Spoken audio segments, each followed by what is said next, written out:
Salut les écrivains et les écrivaines. On va faire un petit tour dans l'histoire de la littérature française et on va faire un petit quiz. Je vais vous montrer des visages, des photos, des peintures d'écrivains. Je vous laisse deviner et puis après je vous donne la réponse si je la connais. Quand je mets une date, c'est la date de naissance de l'écrivain en question. Donc on commence en 1431 et on va donc au XVe siècle et on va traverser 6 siècles de littérature. Et donc on commence en 1431 avec, je vous laisse deviner, alors bon là c'est pas le plus facile. Et Dieu, si juste étudié au temps de ma jeunesse folle et à bonnes mœurs dédié, j'eusse maison et couche molle, mais quoi? Je fuyoille l'escole comme affecte le mauvais enfant, en escrivant cette passerole, à peu que le cœur ne me fend. Je l'ai utilisé ça dans mon prochain bouquin, vous verrez. C'était un petit hommage. Oh oui, j'ai mis une corde parce que il a été condamné à être pendu, ce François Villon, qui a eu une vie misérable. Et puis finalement, il n'a pas été pendu. Il a été ostracisé, simplement. C'est déjà pas mal. 16e siècle. Je vous laisse deviner. Bon, je vous donne 2-3 indices. Donc c'est toujours dans le même sens, c'est-à-dire qu'on va de gauche à droite et de haut en bas, chronologiquement. Donc le premier à naître, c'est le père de Pantagruel et Gargantua, c'est Rabelais. À côté, on a les deux amis, parce que c'était lui, parce que c'était moi, Montaigne et la Boétie. Montaigne, les essais, ça c'est un bouquin qu'il faut avoir. Quand on est un écrivain, il faut avoir les essais de Montaigne. Donc la Boétie en haut et Montaigne en bas. On avance, on avance. Alors là, on arrive dans la prose française telle qu'on la connaît. Avant, c'était un petit peu... il fallait presque traduire. Avec l'arrivée donc de ce monsieur qui nous a écrit un discours de la méthode, Descartes. Je pense donc je suis.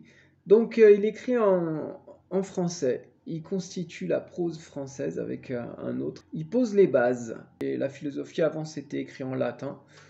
Et lui pour la première fois il l'écrit en français. À côté c'est Corneille. Le Cid à lire. On est toujours au XVIIe siècle.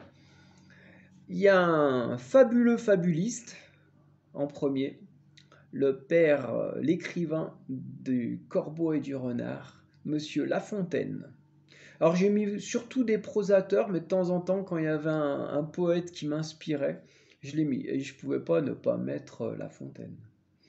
À côté de lui, né en 1622, il nous a produit, pour moi, des chefs-d'œuvre que sont Le Misanthrope, Les femmes savantes, Tartuffe, l'Avare. Il faut lire tout ça. Don Juan, Molière, Jean-Baptiste Poquelin pour les intimes. En dessous, nous avons euh, un autre grand écrivain qui a formalisé lui aussi la langue française, un petit peu plus difficile à lire peut-être. Euh, donc Monsieur Pascal. Alors ensuite, à côté des lettres, qui ça peut être une femme, enfin une femme, Madame Sévigné, connue pour sa prose prime sautière. À côté, qui se la pète un peu dans son habit, l'auteur des sermons et de célèbres oraisons funèbres, un auteur qui fait référence, tous les grands écrivains se tournent vers lui régulièrement. C'est un maître du style, c'est Bossuet. En dessous, nous avons la princesse de Clèves, Madame Lafayette. J'ai pas tout lu, hein. Par exemple, ça, je ne l'ai pas lu, la princesse de Clèves. Ah, ah ouais, mais là, je suis un naze. Il y a le nom qui est marqué. Bon, il n'y a pas de suspense. C'est Jean Racine.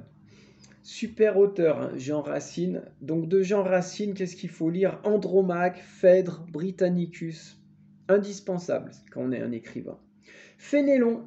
Fénélon. Oh, j'aurais dû vous laisser deviner. Il a écrit Fénélon un traité sur l'éducation des filles, traité qui est tombé en désuétude quand même, on va dire. Je pense qu'il pourrait plus l'écrire actuellement. Mais bon, il a de l'harmonie, du rythme, c'est un bel écrivain. Ah, on arrive au XVIIIe siècle. L'auteur de oui des lettres persanes, excellent les lettres persanes. Voilà une super plume, Montesquieu. À côté de Montesquieu, avec sa belle perruque, ils sont l'un au-dessus de l'autre, les potes, là, regardez-les. J'ai fait une vidéo là-dessus, une lettre. Une lettre où Voltaire répond à Rousseau. On a donc Voltaire en haut et Rousseau en bas. Donc de Voltaire, il faut lire la correspondance, c'est excellent. Candide. Et de Rousseau, il faut lire les confessions. Et puis d'autres choses. Hein. Mais les confessions, excellent quand même. Hein. Fabuleux. Alors là, c'est pas dans l'ordre, c'est-à-dire que celui de droite, il est né avant, mais je vous l'ai mis en grand, je voulais qu'il soit en grand parce que j'ai trouvé la peinture sympa et puis il tient une plume. Donc ça permet de voir comment ils écrivaient avant en fait. Ils étaient comme ça, super bien sapés, avec l'encrier et la plume. Donc c'est Diderot qui tient la plume. Et à côté, on a l'auteur du Mariage de Figaro, Beaumarchais. On s'approche tout doucement de la Révolution. On était dans le siècle des Lumières. On arrive tout doucement au 19e siècle. Alors, deux auteurs qui ont traversé la Révolution assez jeunes, ils avaient 20 ans, je crois, à peu près, en 1789. Ouais. On a la fille, en fait, d'un ministre de Louis XVI, qui a donc assisté au cœur des événements. Après, bon, il s'est fait renvoyer, puis ça s'est enchaîné, il y a eu la Révolution. Donc c'est Madame de Staël, voilà, la fille de Necker. Et une copine à Benjamin Constant aussi, un grand écrivain que j'aurais pu mettre. Et à côté, bien sûr, qui se la pète toujours, fier, échevelé, Chateaubriand, un maître du style. À lire, indispensable. Chateaubriand, c'est les Mémoires d'outre-tombe. Super. Quand on veut du style, de la fluidité, de l'harmonie, la fluidité de l'harmonie. Chateaubriand. Alors là, je les ai mis tous ensemble, là, parce qu'en fait, c'est tous des historiens. Donc, ils sont nés entre 1797, le premier, et le dernier des trois, donc le plus jeune, on va dire, né en 1805. Ils ont tous écrit sur la Révolution. Le premier, c'est Thiers, voilà, Adolphe Thiers, qui était un homme politique et qui a écrit 8 ou 10 volumes sur la Révolution. C'est génial, vraiment super. À côté de lui, c'est un très grand historien aussi, pareil, sur la Révolution, excellent. Un style incroyable, une plume, Jules Michelet. Et le dernier, le petit dernier, pareil, il a écrit sur la Révolution. Lui, le titre de son bouquin, c'est L'Ancien Régime et la Révolution. Il a écrit aussi La démocratie en Amérique, et puis tout un tas de lettres qui sont superbes. Donc c'est Alexis de Tocqueville. Un auteur vraiment que j'adore. Les trois, j'adore. Hein. C'est vraiment super. Souvent, quand on parle de littérature, on parle des romanciers ou des poètes, mais les historiens, les critiques, sont souvent des belles plumes. Alors, qui voilà? Alors, pour vous aider, le premier en haut à gauche, donc vous pouvez voir qu'il est habillé en rouge et noir. Il n'a pas beaucoup de rouge, mais il y en a un petit peu. C'est Stendhal.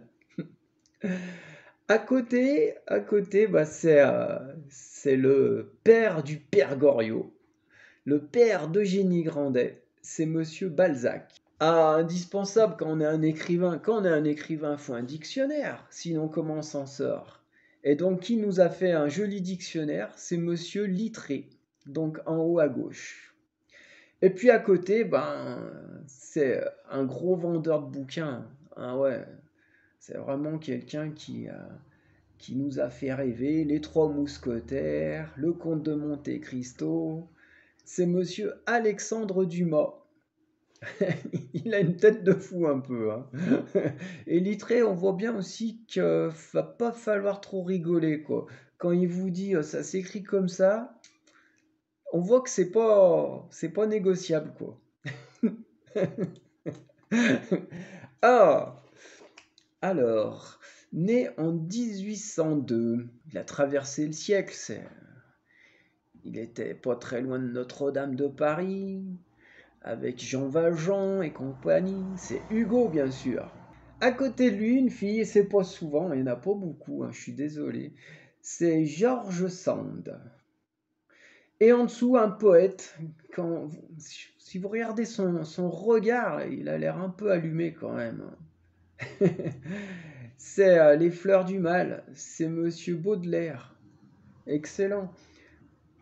Alors Baudelaire, c'est pareil, j'étais obligé de le mettre. Il a eu une influence incroyable. Ah! Alors là, on a trois genres bien différents, on va dire. On a un romancier avec de belles moustaches. On a un entomologiste avec un joli chapeau. Et on a un aventurier, on va dire.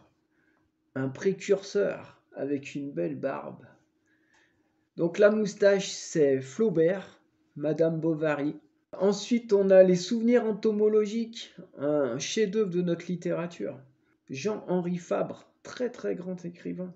Superbe. J'ai fait une vidéo là-dessus. Incarcération de papillon, je crois.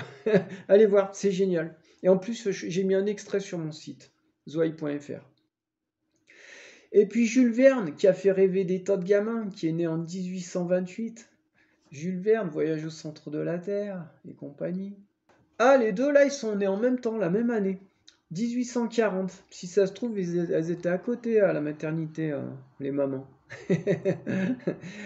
Alors, les lettres de mon moulin d'un côté et Germinal de l'autre. Alphonse Daudet qui a le même coiffeur que mon cousin. Ouais, je vous jure. La même coupe, la même barbe. Et alors, Zola, alors pour vous dire la vérité, j'ai cherché Zola sur internet et quand la photo est sortie, ça aurait pu être n'importe qui. On m'aurait montré cette photo, moi je l'aurais jamais reconnu. Je savais pas la tête qu'il avait. Zola pour moi c'était un petit joufflu gros. Mais je l'imaginais pas comme ça, pas du tout. En fait, je fais cette vidéo parce que c'est bien d'avoir l'image des écrivains dans la tête. Ça rajoute une petite proximité, on les trouve encore plus sympas, on a envie de partager leurs œuvres et puis parfois d'excuser leurs outrances, par exemple. Ça incarne en fait le bouquin. Je trouve que c'est sympa de les voir. Ouais, quand on voit Alphonse Daudet comme ça, même Zola, tous, hein. C'est un auteur que j'avais bien aimé, j'avais lu sa bio, je trouve que c'est presque la meilleure partie de son œuvre, Si le grain ne meurt, de Gide. Donc c'est Gide en haut à gauche. On arrive au XXe siècle. Ils sont nés au XIXe, hein, mais ils ont écrit au XXe. Donc ensuite, le monsieur avec la petite moustache là sur sa chaise, pour vous donner un indice, il s'est longtemps levé de bonne heure. C'est Proust. À lire. Proust, Gide, c'est à lire. Il faut lire tout ça. Alors, on n'est pas obligé de tout lire, hein. Proust, on va pas lire tout le bouquin. J'ai fait une vidéo d'ailleurs. Comment lire Proust. Allez voir. Alors ensuite, ça c'est des gars, moi ça m'a touché. J'ai mis les dates de naissance et dates de mort. Ils sont nés, ils ont vécu deux guerres, quoi. L'auteur du Voyage au bout de la nuit, d'un côté, Voyage au bout de la nuit, c'est un chef-d'œuvre, hein. Après, on peut ne pas être d'accord avec les élucubrations de Céline, mais ça reste un super auteur, hein. Voilà. Ensuite, on a L'Aviateur qui a disparu en l'air avec son avion. Il est tombé quelque part. Je sais même pas si on l'a retrouvé. Je sais pas. Mettez-moi en commentaire. Pour moi, il a disparu. Le Petit Prince, Saint-Exupéry. On croit souvent que c'est un aéroport, mais non, c'est un écrivain. Ah, alors là, on rentre dans la polémique, les gars, attention, hein. L'auteur de Comment s'enrichir en investissant dans le capitalisme et les GAFA, Jean-Paul Sartre. Non, Jean-Paul Sartre, j'ai eu ma période Jean-Paul Sartre, quand j'étais gamin, je lisais le théâtre de Jean-Paul Sartre. Huis clos, Mort sans sépulture, j'avais bien aimé ça. Et les mots, j'ai adoré aussi les mots. Ça fait longtemps que j'ai pas relu, hein. Mais je ferai une petite vidéo là-dessus, parce que c'est une pointure quand même, ça. Il a eu le prix Nobel de littérature. À côté de lui, né en 1911, c'est un auteur que j'adore. Pour moi, c'est un des grands écrivains du siècle. Il a écrit Faux Jours, Anne Prédaille, La Reine, prix Goncourt, La Reine. C'est Henri Troyat. En 1911, il est né en Russie et ses parents ont dû fuir la Révolution. Il est arrivé en France.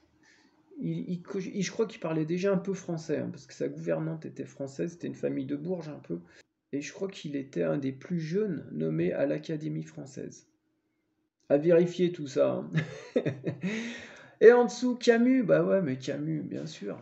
Camus, qui a écrit L'étranger, à lire, indispensable. Ah, je termine en musique. Je termine en musique avec un jazzman, trompettiste de son état, qui nous a écrit un bouquin qui a été fondateur, on va dire, dans ma jeunesse. Non, c'est vrai, j'ai adoré ce bouquin. L'écume des jours, de Boris Vian. Super. Bon, on a fait le tour, c'est cool. Les tutos de Ludo. Ah oui, j'ai changé le nom de la chaîne. Ludo et la girafe.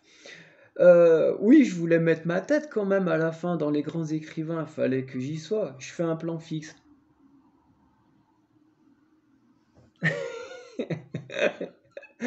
Voilà, bon, j'espère que ça vous a plu.